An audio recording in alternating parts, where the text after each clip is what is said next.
Оройн дөргийн эрхэм үзэгчдээ өнөөдөр 2015 оны 2 сарын 5-ны өдөр за улс төр чин манлайлагч телевизийн зорилт төслийн маань нэгэн шинэхэн дугаар эхэлж байна.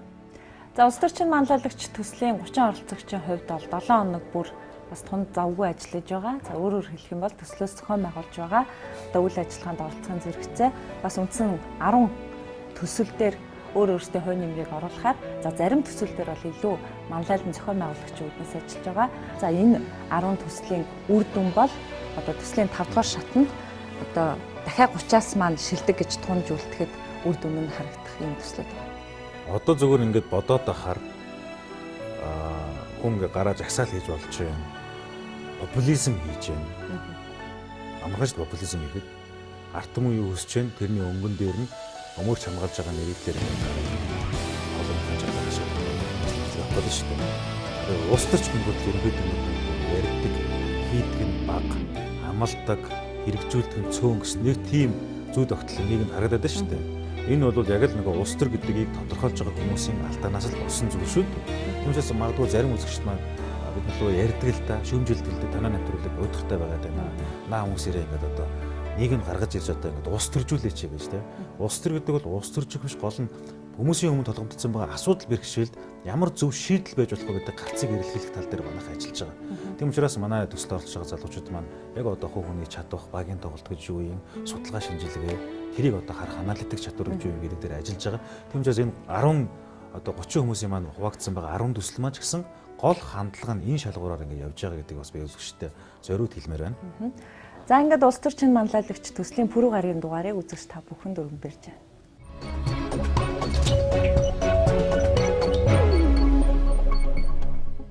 Тоглоомын ерөнхий нөхцлүүдийн та бүхэнд одоо яриад үгэй.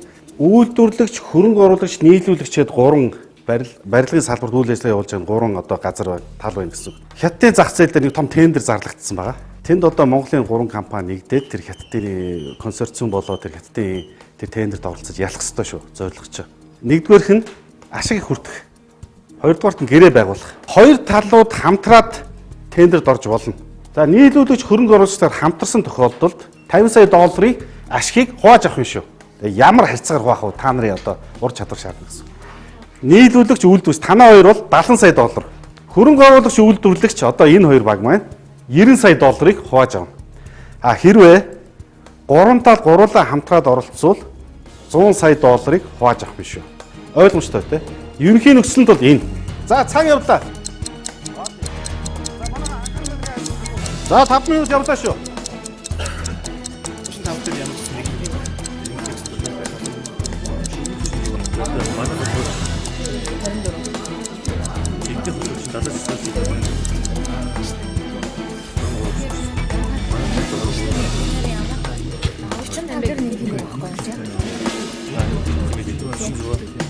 За цаг дуслаа.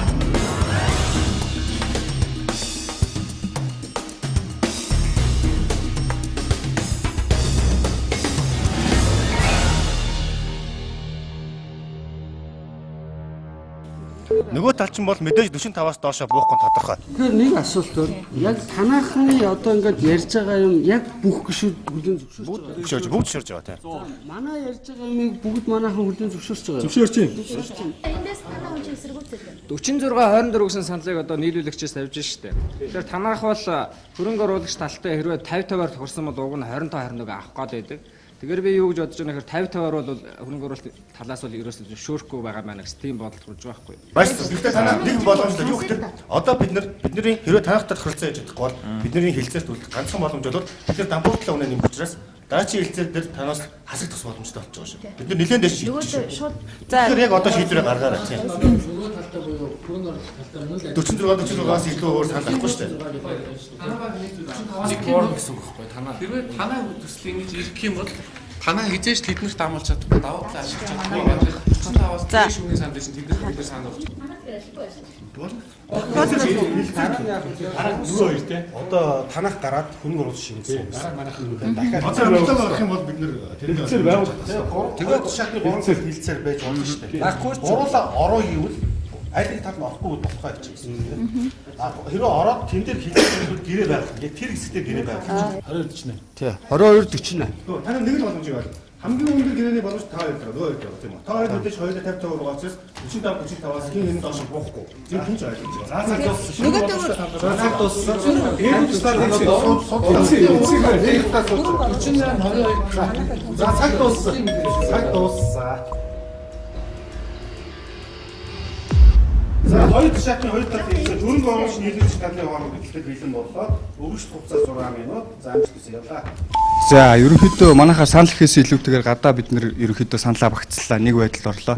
Тэгээд сая нөгөө талын гарч байгаа байдлыг харахад манайхтай хийгэрээ гэсэн тийм л юм мэдээлэлтэй л байна. Өөр мэдээлэл алга. Гэхдээ та хоёрын саяны хийсэн хэлэлцээрээр чи манай дараагийн хэлэх юм шалтгааллах учраас саяны хэлэлцээрээ чи үр дүнг бас сонсох хэрэгтэй. Тэгээ шууд хэлэхэд бол танай саналыг хэрвээ таалагдах юм бол бид нар шууд гэрээ хийж байна. Хөрөнгө оруулагчтай хэлцээрт орохгүйгээр шууд гэрээ хийх боломж байгаа гэдэг та бүхэн бодоод үнийн саналаа хэлчих. Саяны жишээлбэл 3 талд хилцээ төр тийм үйлдвэрлэгч тал маш шууд ингээд хурал хаяад айгүй үйл ашигласан. Бид нар бол өөр үйлдвэрлэгчийг бас олж болно тийм ээ. Тэгэхээр яг танахтай хэрэг ингээд харилцан ашигтай тохиролцож чадах юм бол хөрөнгө оруулагчид хөрөнгө оруулахад бэлэн байна. Тэгээ та бүхэн бас саналаа нэгтгэсэн байх гэж бодож байна. Гэхдээ бид нар бол уян хатан. Танаа боломж юу байна, манаа боломж юу байна. За. Гурван талтыг бол үйлдвэрлэгч тал хийхгүй гэдэг саналыг өөрсдөө гаргасан. Тэгээ сая та нарт юу гэж хэлснийг мэдвэхтэй дотор орж ирээд бол манайхтай хоёулаа хамтран авчаа. Гэтэ та нар хасагдахгүйд бол манай хасагдах өндөр эрсдэлтэй байгаа гэдэг бүгдээр хэлж байгаа. Хасагдахгүйд бол манай тодорхой хувийн санал болгоод танахыг жигээ гэдэг саналыг бид нар тавьсан. Хэрвээ та нар манайхтай одоо тохиролцохгүйг бид нар тэрийг хүлээн зөвшөөрөөд бид нар дампуурсан чамаа. Гэтэ бид нар энэ тоглолтод үлдмээр. Тэгэхээр бид нар тэднэрт 60 саяг нөгөөд бид нар өөр 10 саятайгаа үлдээ танахыг тоглолтоос асах юм хөлбөр тэд нар бид нар санал болгосон. Танахтай хамтраад тэднийхийг унгаах энэ саналыг хин айл алтлыг нь боогод байгаа энэ саналыг унгах боломж. Тэгэхээр та нарт бол бид нар илүү их бойкотлцсон санал тав. Тийм учраас яг одоо энэ тохиролцоод окей зөвшөөрж ирнэ гэсэн дүүр хэсгээд гарах тийм хөлбөр. Тэгвэл бол бид нар сая бол юм бохгүй. Хилцээрт сая бид нэр 3 тал хилцээр сонссон шүү дээ. 50. Манайх бол 50 босготойгоо гэж үйлдвэрлэгч хэлсэн шүү дээ. Бид нэр үйлдвэрлэгчтэй хамтрахад 40 саяын ашиг шууд олж байгаа байхгүй. Тэдний 50-ыг нөхөд. Тэгэхээр бид нэр энэ дээр 60-ыг өгөөд 10 гэдгээр тохирож. Тэгэхээр бид нэр арай 30 за танах энэ тоон дээр зааж шууд одоо цаг байгаа. Тэгэхээр хэдүүлээ шууд гэрээ хийх тал руугаа өмнө яриад байв тийм. Бидэрт бол боломж орж ирэхдээ хэлсэн. Тэгэхээр танах тэр 30 хор гэдэг нэг жоохон зөвлөлөд эргэж хараад дахиад нэг үнэлэх боломж байна. Тэгээд тохирё. Яг гар барих юм бол харин танах дараагийнхаа уулзалт нэр бидрийг мөрөхгүй тохирно гэдэг. Үгүй гэх юм бол тохироо мөрөөгүй гэдгийг мэдхэд юм бол бид нар 60-10-аар хайж. Магадгүй 65-5 байсан ч бол. Дараагийн уулзалт заавал явагдах ёстой. Бид нар бол шууд гэрээ хийчих боломжтой гэж яриад байна. Одоо шууд ингэ хэлсэн шүү дээ. Одоо дахиад хөрөнгө оруулагчтай үйлдвэрлэгчтэй уулзсан. Тэгээ 3 талд хэлцээр явагдана. Тэгээ 3 талд хэлцээр 3 талд оройг бол авах гэдэг байхгүй. Айлын талд нь орох болох. Эдгээр одоо та нар зөвшөөрж байгаа юм шиг ирнэ. Эдгээр 60 сая дээр танахыг мөрөн шүү. 60 сая, 65 сая, 68 сая дээр танахыг мөрчин шүү. Тэгээ тэрийгээ бас анхаарал танах манайтай дотор гатлаа зүгээр хасраад тэгээ 45-15 гэж саналтай үйл яаж. Нийлүүлэгч талтаа нэг зүйл ярихад сайн бид бас ярилцсан. Болох уу? Гэрээ хэлцээ цаашдын ажиллагаанд ханг олон ашиг хэлцээ. Нэг удаа бас хамтын ажиллагаа итгэлцэл байх хэрэгтэй. Тэгэхээр ингэж л да бид нар бол сая үйлдвэрлэгчийг ямар байдал гаргасан юм гэж байгаа тийм ээ. Тэгэхээр бид нар энэ дээр яг нэгцэн ойлголттой өрөөд 35-15 гэж шууд гар бариад гэрээгээ хичүүл болж байна. Нэг үг ойлгочих. Үгээр танах одоо ингээд үн 18 манайх доош нь болоод байгаа шүү дээ. Үн багасаад байгаа шүү дээ. Энэ хилцээрийн дараа биднээс нөгөө талтай хийх юм бол бид нар танаас дэснээс илүү өндөр ашигтай гэдгээс ойлгож байгаа тийм үү? Тийм болохоор хасагдах боломжтой гэдэг аюулсаа ойлгоорой. Ивент тэтгэгч дэлхийд танигдсан Монгол брэнд Говь. Манайх нөгөө багтай тохиролцохоор шийдэл төрсэн байна. Ерөнхийдөө танаа багийн саналыг сонсох нэг шаардлагагүй л гэсэн тийм байр ширт. За яг сонсч болно. Тэгвэл тэгээд юу манайч нөгөө талтай бас тохирцсон шүү дээ. Тэгэхээр та нар юу ч болсон юм. Хойд дээрээ ярив та юу? Тийм баггүй. За тэгэхээр манайх бол хэлээд байгаа шүү дээ тийм ээ 70-30 хөрөнгө оруулагч бол 70% гэж тохирсон байгаа. Тэгэхээр танах бас тэн дээр айл болох уян хатан байгаад бас нэг соёлтой оролцсон уу гэж хэлээ. За танад нэг л боломж үлдсэн байгаа. Гэрэнс жигдэхгүйгээр гэрээнд оролцоод манайхаас бага ашигтайгаар оролцох. Нэгвэл жигдэх ийм л хоёр болж байгаа. Ийм шиг үгүй. Яг анхаарч байгаа нэг нэгээр яг ойлгомжтой яриг. Бидний зүгээс та нар тавьсан хамгийн анхны санал байгаа тийм үү? Тэгээд одоо танах 70-30 гэдэг санал тавьчихын тийм үү? Энд чинь нөгөө процентээр ярьж байгаа биз дээ. Заавал 70-30 гэхгүй. Танах хэрэг гэрээнд оролцохыг хүсэж байгаа бол манайх танахаас ашигын хувьд арай жоохон өндөр байх болно. Манайх 46 сая доллар, танах 44 сая доллар. А нэгвэл энийг та нар хүлээн зөвшөөрөхгүй бол хасагдах байдал хүрч байгаа шүү дээ. Гэрээнд оролцох. Та нар бол юу шүү дээ. Нөгөө талдаа 50 гэсэн ашигтай байгаа шүү дээ. Тэ? Наа чи яаж ч яриад 25 бүр 50-50-аар тохироход 25-ын ашиг гарч байгаа байхгүй. Нөгөө тал бол манайтай 25-аас илүү ашигын гэрээс. Тэгэхээр та нар бас тэр 25-аас ч буух боломж байхгүй. Тэгэхээр би саналаа хэлж ш. Тэгэхээр араа нэгдүгээр би юу сануулах гэдэг вэ гэхээр та нар 25 хамгийн найдвартай авахаас чинь ашигтай саналыг бид нар түрүү хэлсэн шүү дээ. 26-64 гэдэг тийм. Өмнөх санал бол 26 гэж явж байсан. Сансрын хэлж байгааг бол ойлгож байгаа, сайн ойлгож байгаа. Тэгэхдээ танах үнэ бод. Хараа бид нар ерөөсө тусдаас юу хийх вэ? Ерөөсө та нарын 26 бид нар өсгөлөө. Тэгэхдээ нөгөө талтаа бид нар энэс илүү ашиг уулна байгаа. 60-30. Ягаад гэвэл Гүг сансраа чи өөрийнхөө бодсноор явчихад байна. Тэд нар чинь манай та хоёрын нөгөө 50-50 гээд 45 байгаа штэ. Бид нар эцээгээ тоог хэлээгүй байна. Гүг байж. Гүг эдгээр буруу бодоод байна. Тэрийг тайлбарлаад өгчээ. За уучлаарай би тайлбарлчих. Нэг тоо тайлбарлчих. Эдгээр болохоор чинь 25-25 гээд ойлгоод байна штэ. Та бид нар ингээд 50-50-аар байхад 45-45 сая байгаа штэ. Эднийх бид нартай болохоор за танах 45-45 юм байна. 45 дээр нэмэх нь 1 гэдэг. 25 гэж хэлээгүй шүү. Танах манах хоёр ихэд 45-45 саяг аавна. Гэхдээ тэднийх танах талдаа одоо хилцэр хийх сонирхолгүй байгаа. Танах ерөөсөө хасаад манай 46 сая тэднийх 4 саяг авъя. Хамгийн гол нь танахтай гэрээ хийхгүй гэдэг байдлаар оролцож байгаа. Таамаг ярихаа байли. Танах 25, танах 30 шидэр гэсэн юм ерөөсөө ярихаа байли. Хэдлээ шууд хилцэрт орой цаг байгаа нь. Тохиролцоо.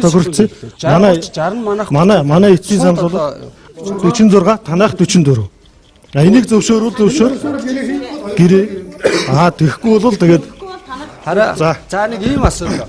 Танах хараа нэг л хүн төлөөлөд яар. Тэгэхгүй бүгд өөр юм яриад байна шүү. Тэ бүгд гэхдээ бид нар нэг хийж байна. Одоо ердөөс юмсэн шүү дээ. Манай эцэг санал бол манайх 46, танах 44 бол одоо гэрээгээ хийчих. Энийг зөвшөөрөхгүй бол за цаг болсон. Хорон тал хэлцээд орох уу? Ихэд ажил хэрэгтэй байна уу? Орохгүй. Орохгүйгээр гэрээ хийж явах уу? Орохгүй. Өөрөөсөө орохгүй гэсэн шийдэл. Орохгүй. манайх бол юу яа? Одоо ингэ хоёр тал. За. Нийлүүлэх тал бол орно гэж хэлсэн байна. Санал болсон. Тань орохгүй. Нэг нь орохгүй бол хэлсээр одоо болохгүй шээ. Тэгэхээр одоо би цаас өгнө. Та нар багаараа ярилцаад 5 минутын хугацаа өгнө. Аль багтаа уулзах вэ гэдэг саналаа бичээ. Нэг л удаа нэг баг нэгдэн уулзах юм. За бүгд 3 минутын дотор багтаа шүү. Цагаасаа менеж хийх. За шууд мөнгө өрчих өгөх байдаг. За шууд мөнгө өрчих. Манай одоо хэд их юм бол 50 байгаа шүү. 50 мянган байгаа шүү. 50 мянган доллар. Бид нар 24 мянган доллар, танах 26 мянган доллар. Тэгээ шууд авъя. Авъя. Шууд их. За шууд. Яас. Бүгд болцсон уу те? Бүгд шийдэж байгаа юм те. За гариусан тест. 2 минут 30 секунд биш. Гариусан. харин 6 өрнө шүү дээ. Яасыг яарч. Арай бодлоо. 30 доор удаа гэж. Энэ лав явъя гэдэг болчихлоо шүү дээ. Хүн гурав 26 гэдэг толгочоор бодвол танад ингээ 26 өгч байгаа шүү дээ бас бойкот болоо. Тэдний бид нар бас яа гэсэн. Тэдний амар уян хатан биш үү? Тийм учраас танаа хоёр айгуу гоё ойлголцсон байна. Бүгд гарын үсгээ зураг явуулчих.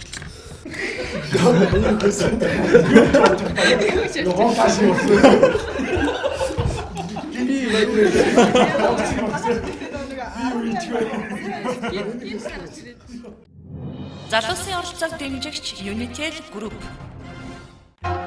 Хотод ч сар шин өргөн дэлгэр болд юм байна. Ах нь ингээ хөдлөе дөө. За. Үгүй яха, сууж гараа. Хүй, агуудаа ирж байгаа. Мянгад малчаахта ямар бэлэг өгөх юм бэ хоёлаа. Харин ээ. Баргийн тоохгүй дээ. Минийхөө бэлгэндээ явлаа.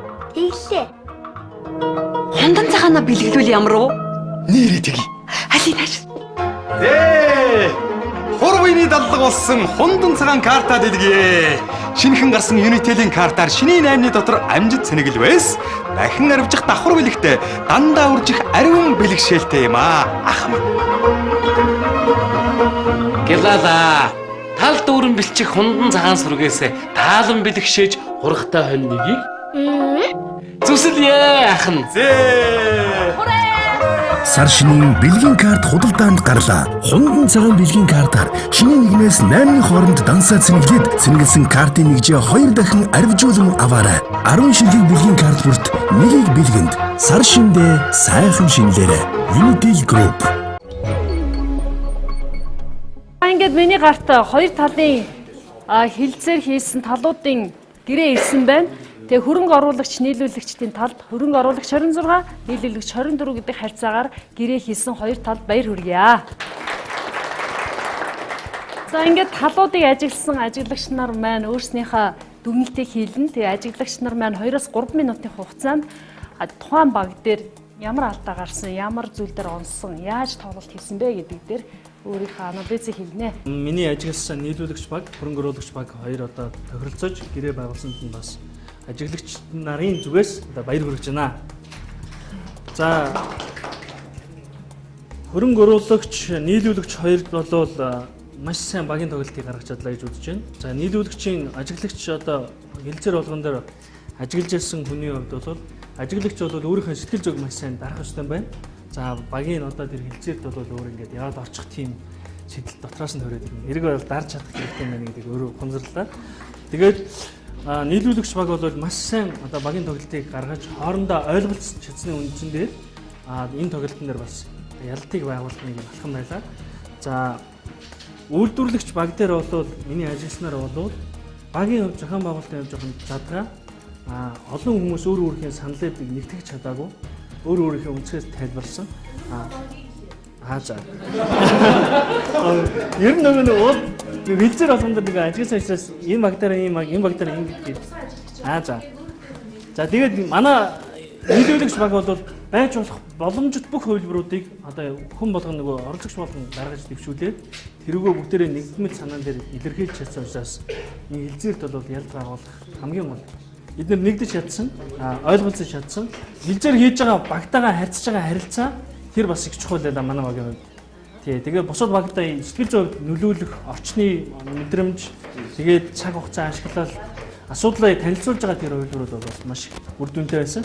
Тэгээд багийнхандаа бас ялд байгуулсанд нь бас ажиглаж байгаа зүйл бас баяр хүргэе. Ерөнхий ивент тэтгэгч, хөгжилд хүргэх Монголын жигүүр Хүннүү Эйр. Ивент тэтгэгч Цэвэр агаарт эрүүл амьдарцгаая шин налай хороолол. За юуны өмнө хөрөнгө оруулагч баг бол бас эхнээсээ зохион байгуулалтын хувьд эхнээсээ жоохон алдаа дутагдал ажиглагч хэлж ирсэн. Эхлээд бол учир зүгөө олохгүй эмгэгцээ олох гэж бас тийм ээ. Бас нэлээд самдарч ер нь хилцээрчдээ зорохдоо маш их төрөний алдаануудыг их давтчихсан. Хоёрдугаар хилцээрээс бол их туршлагаж хэлсэн. Илүү зохион байгуулалттай. За нэг нь стратеги ярьдаг, нэг нь мөнгөө ярьдаг тийм ээ. Нэг нь зүгээр сэтгэл зүгээр тоглох гэх хэмжлэнгээр юм багийн ажиллагаанууд бас зүү зөксөд ажиглагч хэлсэн. Тэгээ ерөнхийдөө барьсан тактикийн хувьд бол ерөнхийдөө зөөлөн дундаж стратегийг манайх бол бас барьж исэн. Манай багийн хувьд бол ерөнхийдөө аль болохоор зөвшөөрсөн, ойлголцсон, аль талдаа хожигдох биш, хоёулаа хожигч байя гэсэн ийм тактикийг барьж ерөнхийдөө зөвшөөрсөн, дундын хөлбөр гаргая гэсэн ийм зөөлөн тактик барьсан учраас аль багуудаа бас өмлөгдсөн гэж ингэж бодож байгаа. Тэгээ ийм учраас хоёр багууд бол хоёулаа манайхтай эхлээд бол маш хүн сандуудыг тавьж шахах талын тактик барьж исэн боловч зөөлөн энэ тактик руу арга барил руу ороод ирэнгүүт ер нь зөвшөөрсөн ойлголцсон эдний багтаа бол ер нь хамтраад ажиллаж ер нь болох юм байна гэсэн ийм сэтгэл зүг бас олж авсан баха.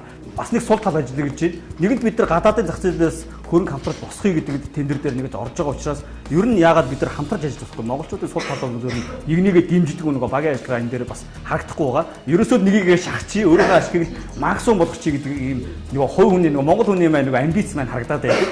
Хасагтгонд бол манай тодорхой хувийн санд болоод танаа хийж ие гэдэг санд бид нар тавьсан. Тэрвээ та нар манайхтай одоо тохиролцохгүйг бид нар тэрийг хүлээн зөвшөөрөл бид нар дампуурсан юм. Гэхдээ бид нар энэ тоглолтод үлдмээр. Манайх нөгөө багтаа тохиролцохоор шийдэл төрсэн байна.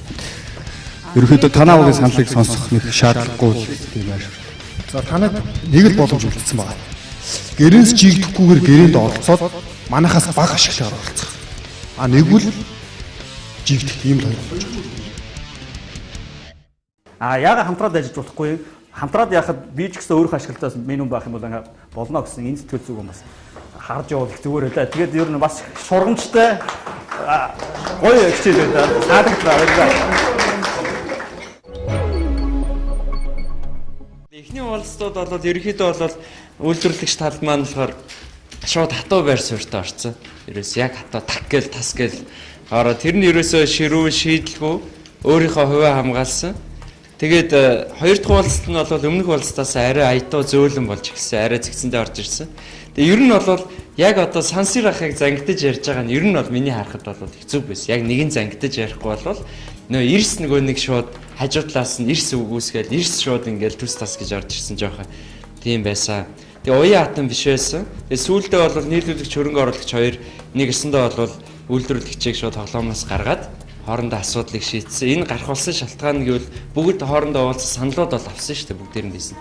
Яагаад эхний уулзсан дээр үйлдвэрлэгч тал авч чадаагүй гэдэг дээр бас өөрсдөө дүгнэлт хийх хэрэгтэй. Яагаад энэ хүмүүс тоогдож сайн чадаагүй, эхний уулзсан дээр бичигдэж чадаагүй гэдгийг бас бид нар бодох хэрэгтэй.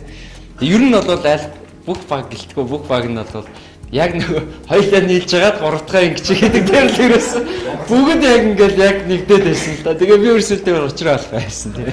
За баярлалаа. Энэ тоглоом биш те. Гол нь байрлал олох тоглоом байхгүй. Та бүгд явж бүр эцсийн момент хүртэл ердөөсөө тэрийг ойлгохгүйсээр дуусгачлаа. Нийлүүлэгчтэй хэдийг авах боломжтой байсан. 10 сая шүү дээ. Тэгээд нөгөө аваад үзэхэд бол хөрөнгө оруулагчдаа 30 саяыг л авах боломж байсан. Энэ бол нөх хүчрэх тал мөн байсан. Энэ бол ихэнх нь ахын тодорхой байсан. Тэгсэн мөртлөө ягаад ч би одоо ингэ та бүхэн яриаг сонсоод байсан чи хөрөнгө оруулагчдаа ягаад ч бид 46-г аван та нар 44-ийг ав гэдэг ингээд нөгөө хувийн амбиц, хувийн нөгөө характерууд нь одоо өгвөл эхлээд нөөдөл жаахтар хүчрэхийг дарамттай эхэлчихсэн чинь энийг дагшаах маягтай ажиллаад эхэлж байгаа байхгүй. Бизнес дээр юм байдгүй шүү дээ. Дээрээс нь би уул нь хэлсэн те. Хятадын зах зээл дээр гарьяа 3 Монгол компани хамтраад ягаад Беллоныхаа тооёрыг томсож болохгүй гэж. Ягаад энэ тухай ярьсангүй. Инх Баатард бол нэг тийм санаа хэлсэн те. Ердөөсөө ингэ аль компаниуд нэгнийгээ дэмжиж гарчаа. Юм болгон биднээс нэгнийгээ жичи гэдэг зүйлүүдийг л яриад байдаг. Одоо болиё гэдэг нэг санаа хэлсэн бол тэр нэг сайн явж өгсөнгүй. Уул нь би та бүдээс энийг сайн хүлээж хэлсэн. Тэгээд энэ бол ердөөсөө их хингийн 3 өсөлттэй тэгшгэлтэй байхгүй. Эхний 5 минут бодчихдээ. Тэгээд биднээс хаан зогсож байгааг мэдээд авах хэрэгтэй. Тэгээд тэндээсээ биднээс тактик боловсруулаад ярилцах хэрэгтэй байсан. Биднээс энийг олон удаа тоглуулж ирсэн. Тэгэхээр ялангуяа тэр даатгалын компаниуд, банкны салбарын энийг бол маш хурд хугацаанд бодож байгаа. Ердөөсөө тэр 3 өсөлттэй тэгшгэлтэй та бүгд бол ердөөсөө минут хүртэл бодож байгаа. Эндээс яаж явах вэ гэдгээ танилцуулаад тэгээд уул нь үйлдвэрлэгч тал бодсон баг тийм. Гэтэ энийг нөгөө тактик яриад байсан шүү дээ. Тайлбарлах, идэвхжүүлэх гэдэг стратеги яриад байсан. Яагаад тайлбарж болоогүй гэж? Та нар яг энд байгаа шүү дээ. Хөрөнгө оруулагчдыг байранд тавих хэрэгтэй байсан байхгүй. За, ерөнхийдөө дүнхэд иймэрхүү дүнэлт байлаа. Залуусын оролцоог дэмжигч Unitel Group. Ерөнхий ивент тэтгэгч яг одоо яг эндээс Pepsi брэнд. За нөгөө сонсох ёстой гэсэн. Тэгэхээр энэ сонсох энэ чадраа бүгдээрээ гаргаж ирээ. За сансэрийг 2 минут сонсчихъя. За манайх бол нэлээд их нарийн тооцож байгаад анханасаа их боломжтой л саналуудыг хэлсэн. Яагаад гэвэл бид нар хамаагүй илүү байралд байсан тий. Бидний саналаар бол нэг нь 26, нэг нь 30-та найдвартай авчих боломж байсан. Тэгэхэд энэ дээр зөвхөн юу ажиглаж байгаа нэхэр нэгдүгээрт жоохон үл итгэх байдал байсан байж магадгүй. Эсвэл тооцоогоо асар буруу бодсон. Зөвхөн манайхыг яаж хийх вэ? Нэгдүгээр тийм болчих. Хоёрдугаар та аль тал нь байж болох хамгийн бүр амархан авчих ашгаасаа хэд дахин бага ашигтай болсон. Энд чинь өөрөө үндсэндээ нэг ялалт гэхээсээ илүү ялагдал байгаа юм л. Манай багийн хөдлөх төр яг өгөгдөл орж ирэхэд хамгийн сул талтай болчихсон. Түүний сансрын хэлтгээ 3 өсөлтөд тэгсгэлээ бодоод үзэнгүүт эндээ дахиад нэг эрсдэл гарч ирж байгаа. Юу гэхээр 3-аас 1 нь шууд тэлцээс гарах боломж гарч ирж байгаа. Энэ хамгийн том эрсдэл болсон. Нөгөө талаас үйлдвэрлэгч тал хамгийн том байр суурьтай байсан зөв. Тийм учраас энэ үйлдвэрлэгч тал маань энийг 30-30% чиглүүлэх ёстой байсан. Чиглүүлэх ёстой байтал өөрсдөө давуу талыг хэтэрхий өвүүлгэж гаргаж ирээд нөгөө хоёртой маш хүн дамт тушуулж эхэлсэн байна. Энэ дээр л ерөөсө тоглолтын гол алдаагаар явцсан гэж ойлгож байна. За манай багийн хувьд бол ерөнхийдөө сонсох тактик байсан. Бос багуудаа сонсё эхлээд саналын сонсё. Эхний ээлжинд бол үйлдвэрлэгч талаас бол санаанд оромгүй саналтай байсан. Тэн дээр бол бид нар үнэхээр жоохон шоконд ороод буцаага саналаа хэлсэн. Хоёрдугаарт бол нийлүүлэгч тал бол нэлээ бас шоконд орсон байдалтай манай руу орж ирсэн. Тэгэхээр бол ерөөсөө үйлдвэрлэгч тал бол жоохон тактикийн хувьд нөгөө хоёр талаа бол дэндүү их бойкотлоод тийм ээ айлах юмд оруулсан байна. Тэгээд уг нь бол бид нар бол гурван талт хэлэлцээрт орчие гэд ярьж ирсэн. Гэвч гурван талт хэлэлцээрт орж ирэнгүүтээ үйлдвэрлэгч тал шууд гарлаа гэдэг юм ярьсан. Хэлэлцээр бол үргэлжлэх боломжгүй. Тэгэхээр бид нар тэн дээр бол бас ер нь хоёр талаа сонгоё. Нөгөө талаа бол нийлүүлэгчээ сонгоод явчихъя гэдэг тактик руу ороод тэр тал руугаа шахаад явцсан. Үйлдвэрлэгчтэй бол ерөөсөө ойлголцоход төвөгтэй дандаа шахсан дарамтлсан байдлаас яриад тахаар цаашдаа бизнес дээр ер нь яах юм бэ? Дандаа дарамтлуулаад байх юм байна шүү дээ. Тэгэхээр за ер нь нийлүүлэгчтэйгээ ярьчия ойлголцоод явах нь зүг бахаа. Ер нь сургамжинд гэх юм бол эхлээд дотроо байршлаа сайн мэдрээ. Тэгээ дараа нь аль багтайгаа яаж харьцаа мэдрэх юм бол их зөв юм байна гэдгийг л олж авлаа. Ер нь бол харилцааны ур чадвар юм байна. Өөрийнхөө баг дээрээс авсан сургамж маань нэгдүгээрт бид нэр өөрсдөө маш сайн тайлбарлаж тэгээ дунд нь пауз аваад ямар учиртай вэ гэдгийг маш эвийн аргаар яг ингэж тэгээд энэ дунд бас сонсох чадвар маш чухал гэжсэн бол харилцсан бие бинийгээ дуустал нь сонсоод иймэрхүү арга тактикуудыг илүү хэрэгэлсэн бол бас яг үр дүнд хүрэх байсан байна гэсэн сургамж авсан. Маш сайн төвлөл хэрэгтэй байна. Хүлээцтэй тэгээд яг хэлж байгаа санаагаа цэгцтэй богино хугацаанд бусад багийнхан гишүүдэд ойлгуулж чадах байгаас болоод нүунийг надаас гарч ирэх гэдэг санаа баг дотор ингээд үйлчлэхгүй ингээд унчаад байгаа байхгүй. Тэгэхээр ерөөсөө өөрөө өөртөө ажиллах шаардлагатай. Бид нар бол ингээд хамтрих тэр сэтгэл зүг байсаа биднэрт байдгүй юм байна. Яаж хийж байгаа л нэг илүү нэгнээ чи дарыг зайлуулж байгаад хоёр нь оролцъё гэсэн сэтгэл зүг бидний түнд байгаа нь ингээд энэ үйлдэлээс мэдрэгч. Тэгэхээр бид нар манлайлагч болохын тулд энэ сэтгэл зүгэл хайж чадах хэрэгтэй юм. Энэ зүг дүгнэлтийг л амар мэдэрлээ өөр юм дээр. Багийн зохион байгуулалт маш чухал байна. Дээрээс нь бид нар баг дотроо энгүүлэн тэгнэ гэдэг хувилбаруудыг гаргаж тавьсан мөртлөөсөө яг хилцээрийн үед тэрийгэ гаргаж ирч чадсангүй. Шууд нэгийгээ бариад хэрвээ ингэх юм бол тэгнэ гэсэн дараагийнхын тактикуудыг хэрэгжүүлж чадсангүй. Тийм учраас энийг бас цаг хугацаанд нь барьж хэрвээ ингэж санал тавьшуулвал манайх ингэнэ гэсэн дараагийн хувилбарыг хурдан дэвшүүлж тавих хэрэгтэй байсан. Энэ дээр алдсан. Яг энэ одоо тоглоомыг 100 гаруй удаа хийж исэн гээд тэгэхээр 5 удаа 3 талд тоглолт гарсан. Бусад бүх тохиолдолд дандаа 2 талтууд хийгдчихсэн. За тэгэхээр энд одоо та бүхэнд харуулж байгаа гой тоглолтууд гарсан, техникүүдтэйгээ маш нарийн гаргаж ирч чадсан компаниудын жишээг харуулъя. За энэ VIP гэдэг дандаа захирлуудын дунд тоглолт хийсэн. Энэ тоглолтод бол ингэж ирсэн байхгүй. Үеийн үед бид нар дандаа бие энийгээ жийд юм аа. Үйлдвэрлэгчид бид нар хамгийн бага ашиг хүртээд байна. Тэгэхээр бид нар энэ удаа 3 талт хилцээрийг хийцгээ хэлдэ гэдэг ийм саналыг тавиад үйлдвэрлэгчид өөрийнхөө аргыг нийлүүлэгчид өгөөд ингээд 100 билүүгээ томсохыг бүгдээрээ. Чи хятадын зах зээлд тийм ээ ингэж хүчээ хасахыг гэдэг энэ байдлаар 40-40-20-оор хийж исэн. Сая энэ тоглолтын явцад та нарыг 3 талт хилцээр хийчихээсээ бас арай өөр одоо бас төвчний хүмүүс оролцож байгаа байх гэж харсан чинь ерөөсө 3 талт хийчихээ бүр 2 дахь шатны 3 талтыг хий гэсэн ямар сонирхолгүй ингээ байсан. Эндээс бас бид нар өөрсөндөө дүнэлт хийнэ хаа гэж бодож байна. Хамгийн өндөр оноо авсан 3 хүний нэрийг манай туслах багш өгсөн байна. 7 оноогоор манай Сансэр 3-т орсон байна. Тэгээ Сансэрийг гарч иж видео авчихсан. За баяр хүргэе.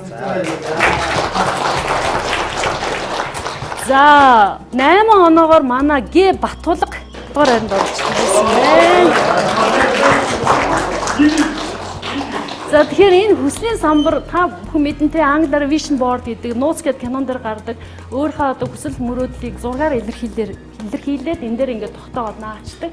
Тэгэл тэр зургаа харахаар л тэгээд яг удаад ухамсарт нь маш их хүчтэй мэдээд болоод өөрөө ирэхгүй хүсэл мөрөөдлийнхээ дагуу үйлдэлүүд хийдэг ийм усныг арга шүү. Тэгэхээр энэ хүслийн самбараар шагны энэ дээр гой зургнуудад тавьчихад миний мөрөөд билсэн гэд нэг өдөр эргээ холбоо барих байлгүй тийм ээ. За баяр хүргэе. За тэгээд 9 оноогоор манай инх ходрол хамгийн өндөр оноо цуглуулсан байна. За хувь хүний хөгжлийн монголчуудын сэтгэлгээний онцлог тохируулсан энэ номыг 8 жилийнхаа туршлагаар үндэслэж бичсэн байгаа. Тэгэд энэ номыг уншаад улам их амжилтанд хүрэхийг хүсье. За баяр хүргэе.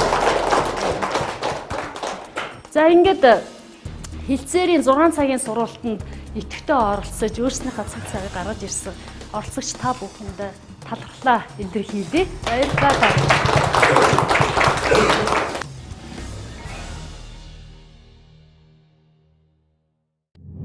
Залуусын оролцоог дэмжигч Unitel Group.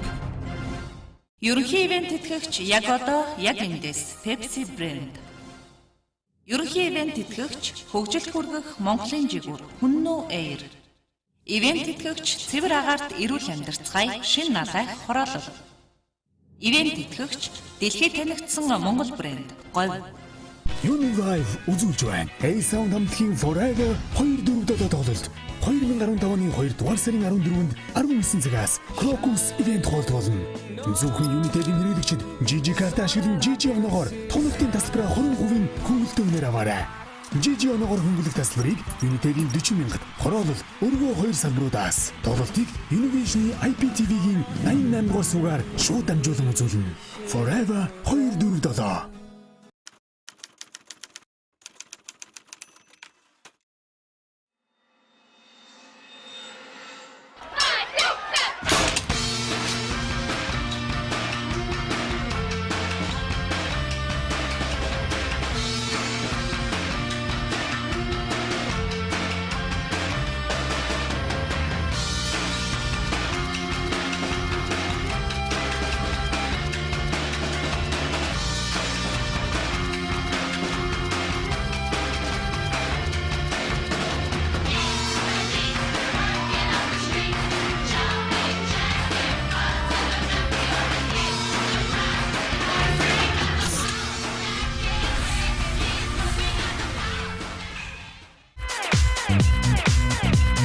Мөнгө дэвших байгалийн мөнгө.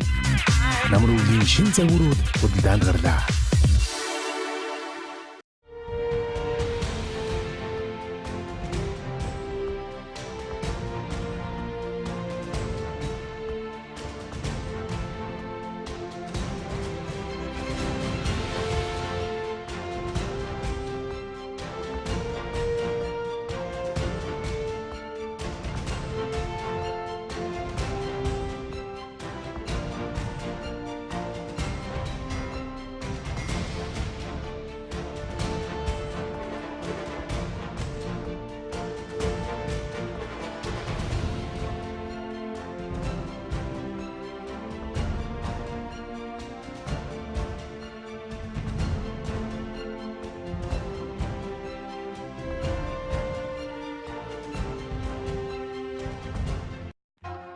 Хотод ч сар шин өргөн дэлгэр болт юм байна. Ах нь ингээ хөдлөе дөө. За. Үгүй яа. Сууж байгаарай. Хүй, агуудаа ирж байгаа. Мянгад малч яахта ямар бэлэг өгөх юм бэ хоёлаа. Харин баргийн тоохгүй дээ. Минийхөө бэлгэндээ явлаа. Тийшээ. Хондан цагаана бэлгэлүүл ямар уу? Нэрээ тгий. Алинаш. Хурвыны даллаг болсон хундан цагаан картаа дэлгье. Шинэхэн гарсан Unitel-ийн картаар шинийн 8-ны дотор амжид цэнэгэл байс. Дахин арвжих давхар бэлэгтэй дандаа үржих ариун бэлэгшээлтэй юм аа. Ах минь. Гэлала. Тал дүүрэн бэлчих хундан цагаан сүргээс таалан бэлэгшээж хургахтай хонь нэгийг зүсэлье ах нь. Сар шинийн бэлгийн карт худалдаанд гарлаа. Хундан цагаан бэлгийн картаар шинийн 1-ээс 8-ны хооронд дансаа цэнэглээд цэнэглэсэн картын нэгжээ 2 дахин арвижуулан аваарай. 10 шилжиг бэлгийн карт бүрт нэгийг бэлгэнд. Сар шиндээ сайхан шинлээрэ. Unitel Group.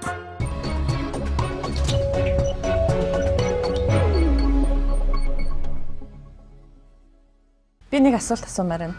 Түрүүний эхний бас ярианаас үндэслээд одоо энэ популизм байдаг гэлээдэг. Дээрээс нь мөнгө тараасанд нь одоо ходоодороо сонголт хийж ийн гэж шүүмжлээд идэг шүү дээ. Сонгогчдын энэ хандлагыг улс төрчид өөрчлөх ёстой юм уу? Эсвэл сонгогчд нь өөрчлөгдөхөөр улс төрчид нь дагаж өөрчлөгдөх ёстой байдаг юм. Яг одоо өнөөдөр бол харьцангуй популизм энэ ер нь популизм хийгээд ийн да гэдгийг жирийн иргэд бол мэддэг болчиход байна гэж миний хувьд бол ойлгоод байна л да. Тэгэхээр Ойлоо нэг 20 жилийн жишээ авъя л да. 20 жилийн өмнө хэдэн хүн гарах цэстэй байсан бэ? Одоо хэдэн хүн гарах цэстэй болсон байна? 20 жилийн өмнө мэдээлэлтэй. Тий, 20 жилийн өмнө смартфон буюу ухаалаг утас гэхэд бид нар төсөөлөгчгүй байсан шүү дээ. Ингэж хурууны өндөгөр одоо мэдэрч ажилдаг юм гэж төсөөлөхгүй байсан шүү дээ. Тэр нэг нийгмийн энэ хэрэглээ технологийн хөгжил хэдийгээр ингэж хөгжөөд байгаа юм шиг харагдаж байгаа ч гэсэн хүний дотоод өөрийнх нь нөгөө ёс зүй, мөн чанарын төлөвшил одоо бидний хүссэн хэмжээнд очиж чадахгүй шүү дээ. Тэрийн хэрэгээр хэдийгээр нэг хүн ингээд нийгэм маань хөгжөөд байгаа юм шиг боловч хүмүүсийн дотор байдаг тэр нэг ёс зүйтэй, гэгээлэг, харилцааны соёл, хүн хүнтэйгээ үнэлэг байх зарчим эднэр гэдэг энэ ойлголтууд чинь бас яг нөө бидний бас өссөн хэмжээнд хүртэл нийгэм төлөвшөж чадахгүй шүү дээ. Энийний буруут нь юу вэ гэхээр улс төр гэдэг юмыг буруу замаар явуулах юм бол нийгмийн бүхий салбарт очиж тэр буруу хандлагыг нь яг нөө өгөөдөж шүү дээ. Тийм учраас бол юу гэдэг юм хэрвээ энэ улсын ямар ард түмэн байна, тийм төр байна гэсэн бас нэг тийм үг байдаг да. Энэ улсад тодорхой хэмжээгээр манлайлал хийх гээд тодорхой хэмжээгээр эрх мэдлэг хэрэгжүүлээд ард түмнийхэн сонголтод гараад ирсэн хүмүүс бол өөрийнхөө 4 жилийн дараа болох сонгох сонгогдохоос айхгүйгээр алсын хараатай алхмыг хийж л байх хэрэгтэй. Үйлдэлд муулуулах чамаахгүй, шөмжлөх чамаахгүй, эрсдлийг сөрөөд хийх нь л энэ улс төрд явж байгаа хүмүүс шийдвэр гаргах төвчний хүмүүсийн гол эрх үүрэг шүү дээ. Тэгэхгүй хүмүүст юу таалагдахыг хараад тэрний өнгөн дээр хөвж явна гэдэг бол тэр бол жүжигчнээс ялгаа байхгүй шүү дээ. Гэхдээ жүжигчин гэдэг нь болохоор мэрэгжлийг хэлж байгаа юм шүү дээ. Зүгээр улс төрч бол жүжиглэхээс ялгаа байхгүй гэж хэлж байгаа. Маск өмссөн гэсэн. За улс төрчин манлайлагч төслийн пүрэв гарагийн нэвтрүүлэг үргэлжилж байна. Одоо мэдээ сахиа булангаа үзэгч та бүхэнд хүргэе. Өнөөдөр оролцогч Амар Саунагийн хувьд төрийн албаны тухай хуулиас төрийн албан агчийг халах шийдвэр ямар тохиолдолд гардаг вэ гэсэн энэхүү шийдвэрийн дагуу одоо анализ хийж өөрийн бас байр суурийг илэрхийлж санаа дэвшүүлсэн байна. Ингээд мэдээ сахиа булангаа хамтдаа үзье.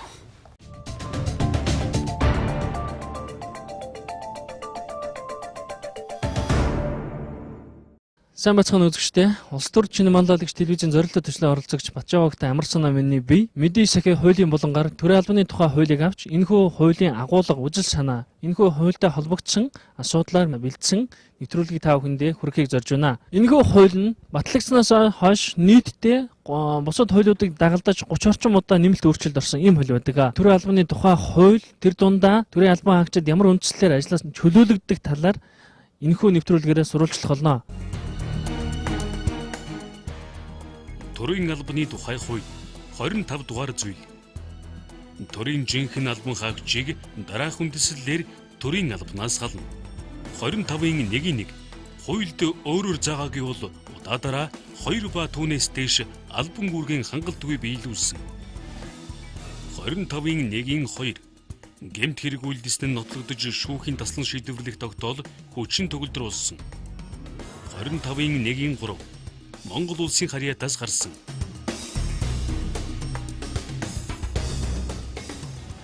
Төрийн албаны хуулинд бол төрийн алба бол мэрэгсэн доктортой байна гэж оруулах. Мэрэгсэн доктортой байна гэдэг. Өөрөөр хэлбэл чадварт суурилсан зарчим гэж. Хин тухайн албан тушаалыг хаших ийм мэдлэгтэй чадвартай байна. Тэр л одоо энэ албан тушаал дээр ажиллана гэсэн ийм ойлголт. Төрийн албанд томилогдохын тулд тухайн албан тушаалыг хаших мэдлэгтэй, чадвартай, дуршлагтай мэрэгсэн байна гэдэг. Миний ажиглаж байгаа юм юу гэхээр Монгол улсад одоо спойл тогтолцоо бий болсон юм болов уу гэж хараад байна л дээ. Төрийн жинхэнэ албан хаагч, төрийн өмнөөс ажил гүйцэтгэж ард түмэнд үйлчлэж байгаа энэ хүмүүсийг халах, чөлөөлөх гэсэн хоёр ойлголт байдаг. Төрийн албаны тухай хуулийн 27 дугаар зүйл дээр тийм. Чөлөөлөх нь яг яадаг юм? Халах гэдэг нь ямар үндслээрээ? Тэр дундаа энэ төрийн жинхэнэ албан хаагчийн хувьд чөлөөлөхийг нь бас тааш энэ хоёрын ялгааг нь тайлбарлаж өгч. Энэ үнэхээр чухал асуудал л да. Өнөөдөр одоо төрийн албан хаагч нар тэр тусмаа төсвийн шууд захирагч нар гэдэг бид төсвийн хуулийн дагуу бас ярьж байгаа. Төсвийн шууд захирагч гэдэг хүн бол одоо хүний нөөцийн болоо санхүүгийн маш том эрх мэдэлтэй. Одоо хүний нөөцийн хөдөлгөөнийг л зохицуулж идэг хүн байхгүй да. Ажил томилдог, чөлөөлдөг, халдаг, шийтгдэг, шагнадаг, урамшуулдаг, албан тушаалыг өксөгдөг, уруудуулдаг, тийм ээ, цалин хөлсийн тогтоодог юм яатай.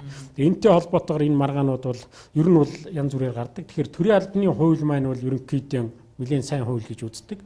Төрийн албан хаагчийн өөрийнх нь харилцаа эрх ашгийг бол их сайн хамгаалсан хууль. Энэ спойл тал руугаа болчихсон юм уу да гэж. Өнөөдөр зүгээр ингээд ажиглаад байхад бол ер нь тийм тал руугаа бол давамгайлчихсан. Дээр сайд одоо томилогдчихл байхад түүнийг дагаад жолооч нь тэгээд одоо тэр байгууллагт байж идэг үйлчлэгч нь харуул манаач нь өөрөөс нь тэнд одоо бүгд л бараг дагаад хөдлөөд байгаа шиг байна. Тэгэхээр би энд юу хэлэх гээд байгаа юм бэ гэхээр тэр сайдад бурууг нөхөх гээд байгаа юм биш. Хуулиа хэрэгжүүлж ажиллахгүй байна. Манай төрийн албаны хуулийг хэрэгжүүлж ажиллахгүй байна гэж. За халдагтай холбоотой асуудал нь юу ярих вэ гэхээр төрийн албанаас халах одоо заалт маань төрийн албаны хуулиар зохицуулагдсан 3хан заалтаар төрийн жинхэнэ албан хаагчийг ажлаас нь хална. Албан үүргээ хангалтгүй биелүүлсэн, удаадараа хангалтгүй биелүүлсэн бол гэж. За энэний цаана бол үр дүнгийн гэрээ, хөдөлмөрийн гэрээтэй холбоотой юмнууд бол яригдах баг. За хоёрдугаарт нь бол гэмт хэрэг үйлдчихээд тэр нь шүүхээр нотлогдоод шүүхийн шийдвэр гарчихсан байвал халж болно. За гурав дахь асуудал нь бол Монгол улсын харьяатаас гарвал өөр халах зохицуулт бол байхгүй. За дараагийнх нь бол чөлөөлөх гэж асуулт байна. Асуудал үүсдэг. За чөлөөлөх асуудал маань бол ерөнхийдөө бас л 3 одоо үндслээр чөлөөлдөг. За өөрийнхөө санаачлагаар чөлөөлөгддөг. Би төрийн албанаас гарьяа. Албан үүргэн одоо хангалтгүй биелүүлсэнтэй холбоотойгоор бас чөлөөлөгдөх зүйлүүд гарчдаг. Түрүүний 25 дээр заадаг чинь бол үр дүнгийн гэрээтэй холбоотойгоор гэсэн шүү дээ. Наад чөлөөлөгддөг заалт дээр болоод ирэхээр зэрэг үйл ажиллагааны үр дүн мэргэжлийн төвшингийн үнэлгээтэй холбоотойгоор энэ албан үүргэн одоо хэрэгжүүлэх боломжгүй болоод ирсэн тохиолдолд чөлөөлөгдөө явцдаг. Ийм зохицуултуудтай. Тэрнээс одоо өнөөдрийн одоо бидний яриад яваад байгаа энэ байгууллагууд нэг бүтэц зохион байгуулалт хийгээд гэдэг юм уу нэг ийм зүйлүүдтэй холбоотойгоор албан хаагчийг чөлөөлөлөө шүү дээ.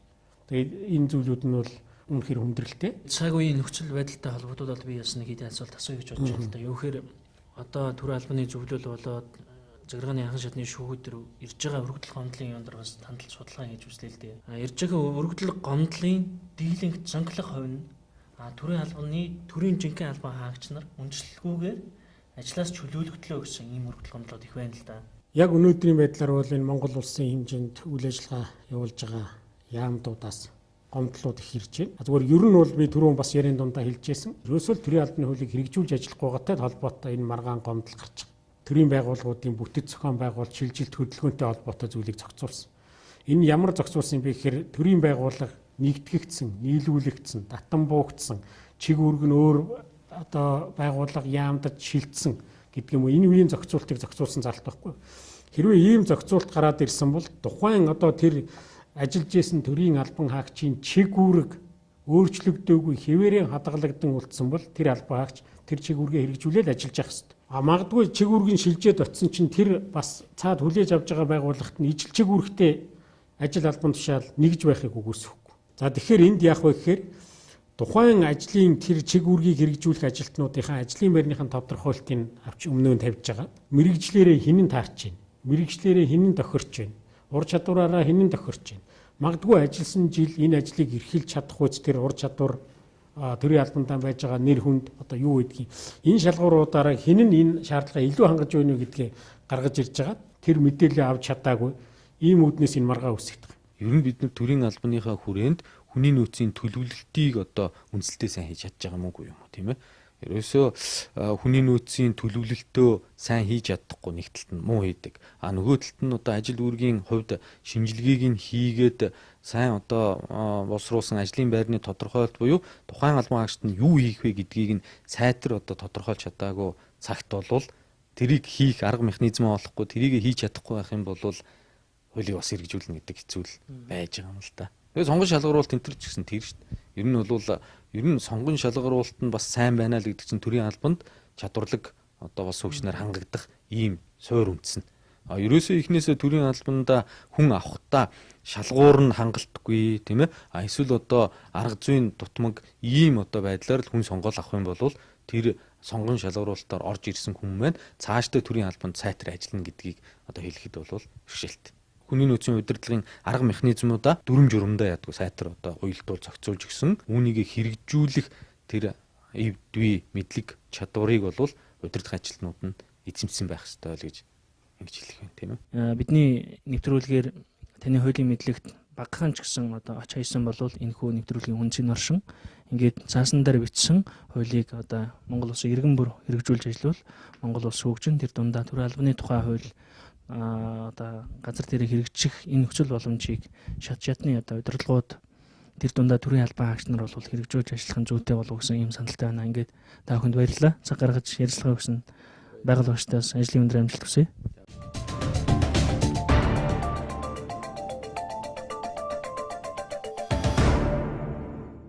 За сая амар санаагийн сурвалжлагыг үзлээ. Мэдээж санал нийлэх хүн байгаа бах, нийлэхгүй ч хүн байгаа бах. Энэ бол зөвхөн одоо манай төслийн нэг оролцогчийн байр суурийг л харуулж байна. Шинэ үеийн хандлага бол залуучууд өөр болж байгаа шүү. Merit based тогтолцоо гэж хэлдэг. Тэр хүний ур чадвар дээр нь түшгэлж авч цааш нь дэвшүүлдэг тэр зарчим бол хамгийн чухал шүү дээ. Бид нар зүгээр энгийн Чингис хаанаас бодоход л хүзүүг нь харваад өөрийг нь алангаа алдсан зургаатай гэл үнэн чанар авиас чадварыг нь үнэлж өөрийнхөө өрлөг жанжин болгож нөгөөх нь Европыг донслох жишээтэй. Монголчуудын суу бэлэг нь өөрөө тэр хүнийг таних чадвартай байсан. Төрийн уламжлалч гэсэн тэр төрийн тэрцүүлэх ухаантай бодол богширган үг чивчэргэн тэр төрийн хар хүн гэдэг ойлголтоор байсан шүү дээ. Одоо бол тэрийг бол нэг өдрийн дотор л ингээл харгадаг юмыг бол бид нэр бол хүлээн зөвшөөрч болохгүй байна. Тэмчээс бол энэ амар санаа бас чухал асуудлыг хөндлөө гэж би бодож байна. Төрийн албан агч гэдэг бол төрийн төлөө хүчин зүтгэж ард иргэдтэй үйлчлэн гэдэг бол өөрөө тэр хэрээрээ мэдлэг ур чадвар тэгээд дээрэс нь бас их тийм төрийн том бодлогыг өөртөө тээж явж байгаа учраас энэ бол үнэхээр маш том төрийн үнэт зүйл гэдгийг бол миний хувьд бол бас одоо жишээлбэл реформ буюу эрх шинжилгээг хиймээр санагддаг байхгүй юу? Жишээлбэл дэд сайдууд хэрэггүй гэдгийг бүх хүн мэддэг. Ихэнх нь. Гэхдээ намын доторх эрх ашигыг юм уу эсвэл засгийн доторх эрх ашигыг намуудын доторх тэр балансыг барихын тулд зайлшгүй хүнд албан тушаал хэрэгтэй учраас тавьдаг. Зарим юм дээр бол ингээд яг зөв юмыг бол ингээд эрсдэлтэй байсан ч гэсэн хатуу хийдэг л баймаар санагдаж байгаа юм л да. За ингээ өнөөдрийн сэтгүүлгийн өндөрлөгөө. За тэгээ ингээд эрхэм үзүүлэгчтэй улс төр шинэ мандалагч телевизэн зорилт төслийг нэгэн шинэ дугаар ингээд үүгээр өндөрлж байна. Дараагийн 7 хоногийн даваа гарагт манай дараагийн нэвтрүүлгийг хүлээн авч үзээрэй. Бас бидний хагас өдөр буюу бям гарагт манай нэвтрүүлэг бас UBS телевизээр давтаж гарч байгааг анзаарна уу. Анхаарал тавьсан та бүхэнд баярлалаа. За баярлалаа.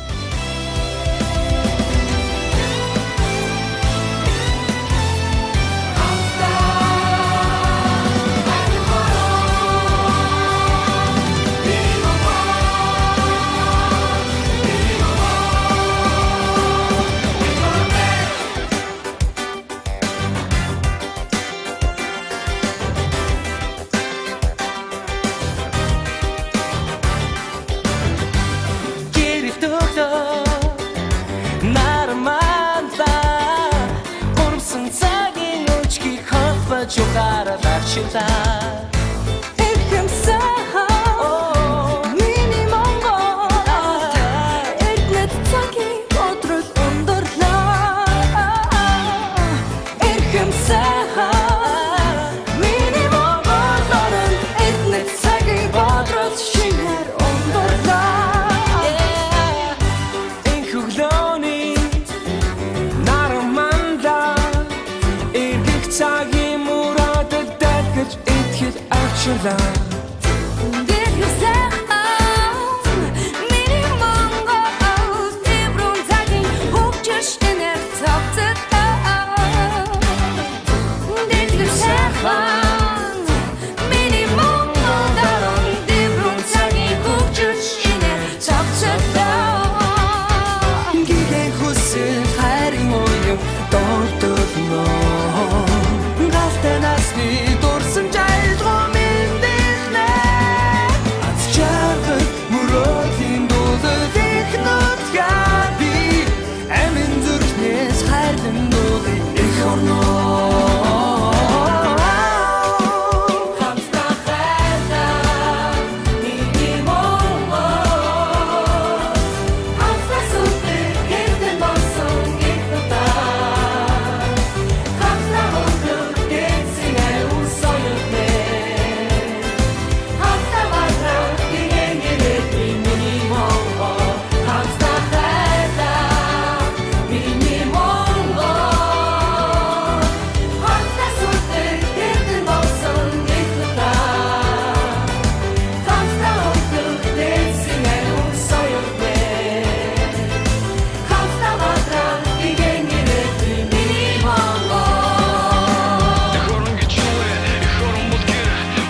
Юугаш харамсаагүй ачиг нь хариулахын тулд дэвтэр дээр минь харамсаагүй